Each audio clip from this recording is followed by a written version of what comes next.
John Dodson, a federal agent, says what he was asked to do was beyond belief. You were intentionally letting guns go to Mexico. Yes, ma'am. I mean, the agency was. An alcohol, tobacco, and firearms senior agent assigned to this Phoenix office since 2010, Dodson's job is to stop gun trafficking across the border. Instead, he says he was ordered to sit by and watch it happen. Investigators call the tactic letting guns walk, in this case into the hands of criminals who would use them in Mexico and the U.S. Dodson's bosses say that never happened. Now he's risking his job to go public. I'm boots on the ground here in Phoenix and telling you we've been doing it every day since I've been here.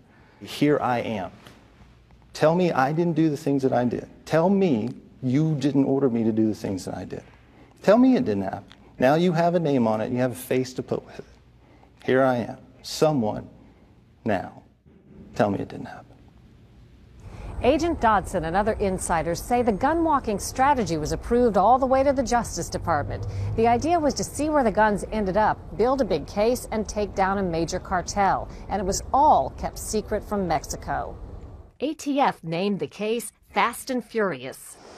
He's got a bunch of cases. This surveillance video obtained by CBS News shows suspected drug cartel suppliers carrying boxes of weapons to their cars at a Phoenix gun shop. Those long boxes being loaded into the red car are AK-47 type assault rifles. He's armed again, carrying another, appears to be 5 boxes, hard case Pelican that would hold a pistol. So it turns out ATF not only allowed the guns to walk, they videotaped it.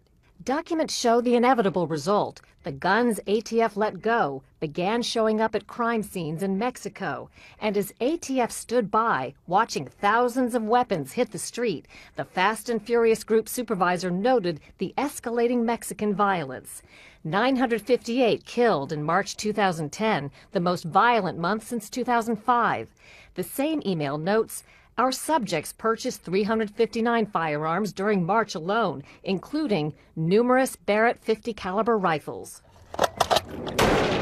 Did you feel that ATF was partly perhaps to blame for the escalating violence in Mexico and on the border? Yes, ma'am. I even asked them if they could see the correlation between the two. The more that our guys buy, the more violence that we're having down there. Senior agents, including Dodson, told us they confronted their supervisors over and over. And what was the answer? What did they say? If you're going to make an omelet, you got to scramble some eggs. There was so much opposition to the gun walking that an ATF supervisor issued this email noting a schism among the agents. Whether you care or not, people of rank and authority at headquarters are paying close attention to this case. We are doing what they envisioned. If you don't think this is fun, you're in the wrong line of work. Maybe the Maricopa County Jail is hiring detention officers, and you can get $30,000 to serve lunch to inmates. We just knew it wasn't going to end well. There's no way it could. Then, on December 14, 2010, Border Patrol agent Brian Terry was gunned down. Dodson got the bad news from a colleague. And they said, did you hear about the Border Patrol agent? And I said, yeah. And I said, well, you know, it was one of Fast and Furious guns. And there's really not much you can say after that. 2 assault rifles ATF had let walk nearly a year before, similar to these, were found at Terry's murder. I felt guilty. I mean, it's crushing. I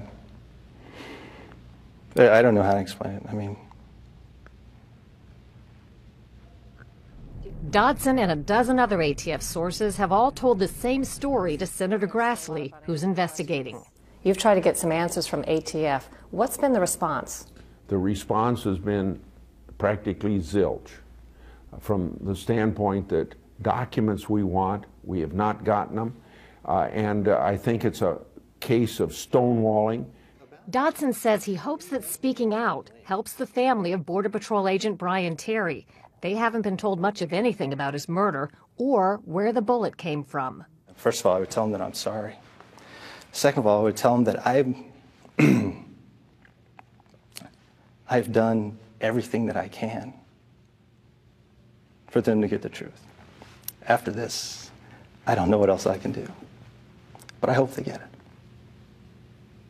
Dodson says they never did take down a drug cartel. However, he says thousands of fast and furious weapons are still out there and will be claiming victims on both sides of the border for years to come. Cheryl Atkinson, CBS News, Washington.